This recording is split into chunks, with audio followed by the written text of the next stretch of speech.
हाय सांग मैंने नमस्कार जय जगन्नाथ हरे कृष्णा हरे बोल।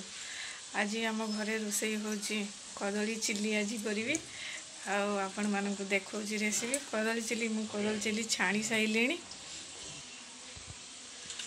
देख कदली चिल्ली आमर छणा सरीगला कदली चिल्ली छाणी सारे आ बर्तमान कढ़ई बस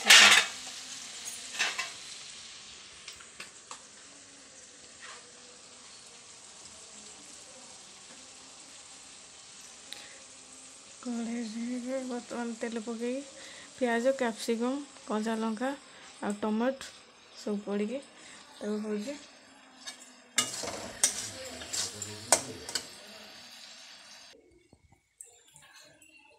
टमाटो सॉस रखीचु कदली गैस रे हूँ देखो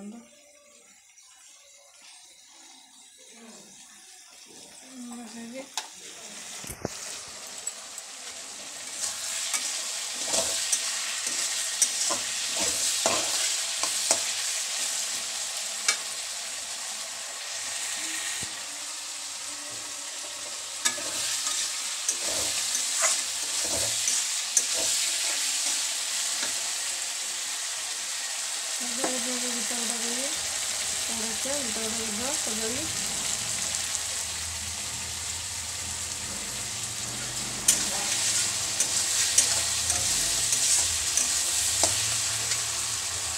सबदिन करके घर बन खातु टेस्ट लगे बहुत सुंदर लगे।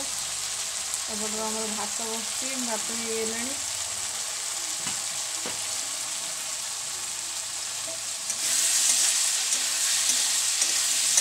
तेल पकई तेल आ पियाज कंचा लंका कैप्सिकम